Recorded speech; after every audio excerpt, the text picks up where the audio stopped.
KGF అంటే Kolar gold fields. మీకు ఇక్కడ ఎంత బంగారం ఉంటుంది అని ఎవరైనా అడిగారు అనుకోండి, మీరు టక్కున ఆన్సర్ చేయగలరా? ఇది ఎలా చెప్తారంటే 33 మిలియన్ టన్నుల డంప్. అంటే మీకు ఎక్కడ చూసినా మట్టి మట్టి మట్టి కనిపిస్తూ ఉంటుంది కదండి. చూడండి, నిన్న ఒక మిత్రులు ఫోన్ చేశారు, ప్రేమ్ గారు నేను కేజీఎఫ్ వద్దే ఉంటాను, ఆ చిత్రంలో చూపించే ఈ మైనింగ్ ఫీల్డ్స్ వీటినంతా నేను ప్రత్యక్షంగా చూశాను అని చెప్పి ఆయన చెప్తూ ఉంటే, రాత్రికి రాత్రి అప్డేట్ ఏమిటి, 33 మిలియన్ టన్నుల మీకు డంప్. డంప్ అంటే ఏంటండి, ఆ మట్టి ఉంటుంది చూసారా, ఆ మట్టిని వీళ్ళు తీసుకువచ్చి దాన్ని శుద్ధి చేయడం మొదలు పెడతారు. అందులో నుంచి మీకు బంగారం ప్రొడక్షన్ అనేది జరుగుతుంది. సో అలా చూసారనుకోండి, 33,000 కిలోగ్రాముల బంగారం. భారత్లో బంగారం యొక్క అవసరం ఎంతండి, 800 టన్నులు. మనం ఎంత ప్రొడ్యూస్ చేస్తున్నాము, 1.5 టన్నుల బంగారం మాత్రమే, ఇంకా తక్కువ అని చెప్పాలి. అలాంటిది మీరు ఏకంగా 33,000 కిలోగ్రాముల బంగారాన్ని వెలికి తీసి ప్రొడక్షన్ చేసి మా దేశములో ఇంత బంగారం దొరికింది అని చెప్తే ఈ ప్రపంచము తట్టుకోగలదా? మీకు అమెరికా లాంటి దేశాలు వాళ్ళ నాయకులు మూర్ఛపోయి అక్కడ పడిపోతారు. మరి ఇంత బంగారాన్ని పెట్టుకొని మనము ఎందుకండి మైనింగ్ చేయడము లేదు అంటే, చూడండి, ఇది 1880 నుంచి కూడా జాన్ టైలర్ అండ్ కో అని అంటారు, అంటే విదేశీయులు, ఫారినర్స్. సో వీళ్ళు ఈ కేజీఎఫ్లో మీకు మైనింగ్ చేయడం మొదలుపెట్టారు. టన్నుల బంగారం వెలికి తీశారు. వీటినంతా కూడా మీకు విదేశాలకు తరలించారు. ఒక 100 ఏళ్ల పాటు కూడా, అంటే స్వతంత్రము వచ్చిన తరువాత కూడా ఇక్కడ మైనింగ్ అనేది జరుగుతూనే ఉందండి. మనమేమి ఆపలేదు. కానీ ఒక స్టేజ్లో ఏమైంది, మీకు ఈ డీప్ ఎక్స్కవేషన్ చెయ్యాలి. మీకు ప్రపంచంలో 2వ అతిపెద్ద డీపెస్ట్ గోల్డ్ మైన్స్ ఎక్కడ అంటే మీకు ఈ కేజీఎఫ్, ఈ కోలార్ గోల్డ్ ఫీల్డ్స్. దాంతో మీకు అప్పట్లో టెక్నాలజీ లేదు. మీకు బయట కనిపించిన బంగారాన్నంతా ఈ విదేశీయులు దోచుకున్నారు. ఇప్పుడు మీరు డీప్గా వెళ్ళాలి, తవ్వకాలు చెయ్యాలి. ఎంతలా మైనింగ్ చెయ్యాలి అంటే చాలా చాలా లోతుగా వెళితే అక్కడే మీకు బంగారం దొరుకుతుంది. సో ఇప్పుడు ఏమైంది, మీకు విపరీతంగా మైనింగ్ చేసి చేసి చేసి కాస్ట్ ఫ్యాక్టర్ అనేది పెరుగుతూ వెళ్ళింది. బంగారము దొరుకుతుందా, బాగా అడుగున ఉంది కదా, తీయడము కష్టం. అంటే ఏంటి, మీకు రెవెన్యూస్ అనేవి తగ్గిపోయాయి. అంటే బంగారము దొరకడం లేదు, ఖర్చులు పెరుగుతూ ఉన్నాయి. దాంతో 2001 ఫిబ్రవరి 28న మీకు ఈ మైనింగ్ చేయడం, గోల్డ్ మైనింగ్ చేసే ప్రక్రియను మన ప్రభుత్వము ఆపేసింది, టోటల్గా ఆపేశారు. ఇక తర్వాత కేజీఎఫ్లో ఎటువంటి గోల్డ్ మైనింగ్ అనేది జరగలేదు. ఇందులో భారత్ గోల్డ్ మైన్స్ లిమిటెడ్ అనబడే సెంట్రల్ గవర్నమెంట్కి సంబంధించిన ఒక సంస్థ ఉందండి, అంటే ఒక పబ్లిక్ అండర్టేకింగ్.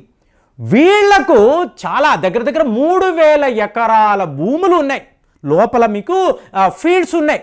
సో ఇక్కడ మీరు మైనింగ్ చెయ్యొచ్చు, అది కూడా మనం చెయ్యలేదు. సో 2013 వచ్చింది మీకు మళ్ళీ కొత్త ప్రభుత్వము 2014లో. సో వీళ్ళు ఆలోచించారు, ఒకవేళ లేటెస్ట్ టెక్నాలజీని వాడి ఇంత పెద్ద గోల్డ్ మైన్స్ ఉన్నప్పుడు, ఇంతంత ఎకరాల ఫీల్డ్స్ ఉన్నప్పుడు మనము ఎందుకు మళ్ళీ గోల్డ్ మైనింగ్ చెయ్యకూడదు, ఈ బంగారం ప్రొడక్షన్ ఎందుకు మనం చెయ్యకూడదని చెప్పి మనం ఆలోచించాము.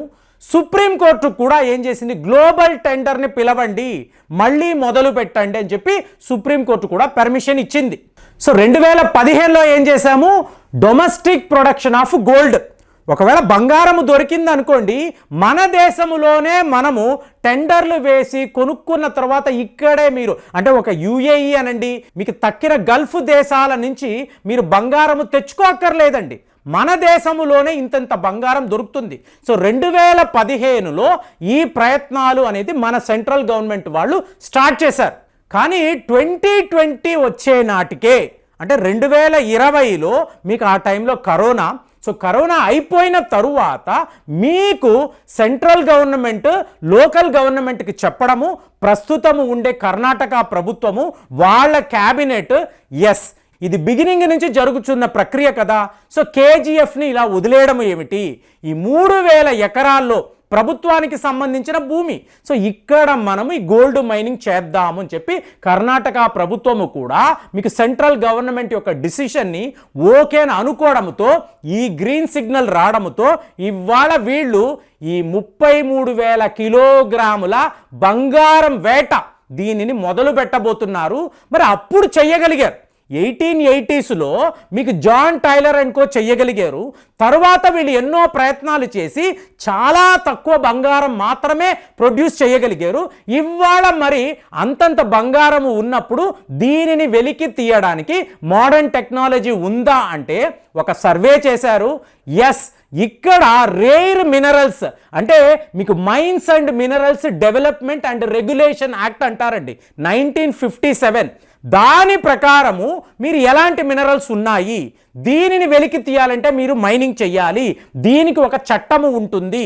సో వీళ్ళు వెళ్ళి సర్వే చేసి కర్ణాటక ప్రభుత్వానికి ఒక రిపోర్ట్ ఇచ్చారు. అందులో మనము మినరల్సా నాన్ మినరల్సా కాదండి, మనము డైరెక్ట్గా ఈ గోల్డ్ డంప్స్ ఉంటాయి చూసారా, వీటి మీద మనము ఇవాళ మైనింగ్ చేసాము అంటే ఈ డంప్స్ అంటే మీకు వేస్ట్, ఎక్స్ట్రాక్షన్ వేస్ట్ అని అంటారు. ఈ ఎక్స్ట్రాక్షన్ వేస్ట్ నుంచి మీరు బంగారాన్ని ప్రొడ్యూస్ చేయొచ్చు. కాబట్టి మినరల్స్ కాదు, తక్కిన మీకు ఈ రేర్ ఎర్త్ మెటల్స్ కాదండి, డైరెక్ట్గా మనము బంగారమే తీయగలము, బంగారము ప్రొడక్షన్ చెయ్యగలము అని చెప్పి ఈ సర్వేలో తేలేటప్పటికీ సెంట్రల్ గవర్నమెంట్కి ఆనందము, అలాగే స్టేట్ గవర్నమెంట్ కూడా yes let us do it అన్నారు. అంటే 1880లో స్టార్ట్ అయిన ప్రక్రియ 2001లో ఆగిపోయింది. 2013లో మళ్ళీ వీళ్ళు రివ్యూ చేశారు. 2015 వచ్చే నాటికి గ్లోబల్ టెండర్ అక్కర్లేదండి, మన దేశంలోనే మన డొమెస్టిక్ కన్సంప్షన్కి మనం బంగారము తయారు చేసుకుందాం అన్నాము. 2020లో దీనికి సంబంధించిన పూర్తిగా గవర్నమెంట్ వైపు నుంచి సర్వము సిద్ధము అన్నారు. 2024లో మనము ఈ పని మొదలు పెట్టబోతున్నాము. మరి మీరు చెప్పండి, 33,000 కిలోగ్రాముల బంగారము భారత్ వెలికి తీస్తే ఈ ప్రపంచములో మీకు ఈ అగ్రరాజ్యాలు అంటున్నారు, రిచెస్ట్ కంట్రీస్ అంటున్నారు, అడ్వాన్స్డ్ కంట్రీస్ అంటున్నారు కదా, మీకు ఒకే ఒక మైనింగ్ ఫీల్డ్లో గోల్డ్ మైన్ ఫీల్డ్లో ఇంత బంగారము దొరికితే పరిస్థితి ఏమిటి? అలాగే చూడండి, హూటీ అంటారు, యూటీ అంటారు. సో ఇవన్నీ ఏంటి?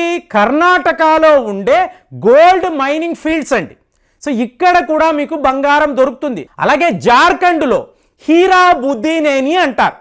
సో ఇప్పుడు హీరాబుద్దినేనిలో కూడా మీకు బంగారం దొరుకుతుంది. కానీ మైనింగ్ చేసే టెక్నాలజీ అనేది మనం అప్డేట్ చేసుకోలేకపోయాం. ఇవాళ అలాంటి ఫెసిలిటీస్ భారత్లో ఉన్నట్టుగా సెంట్రల్ గవర్నమెంట్ వాళ్ళు చెప్తున్నారు.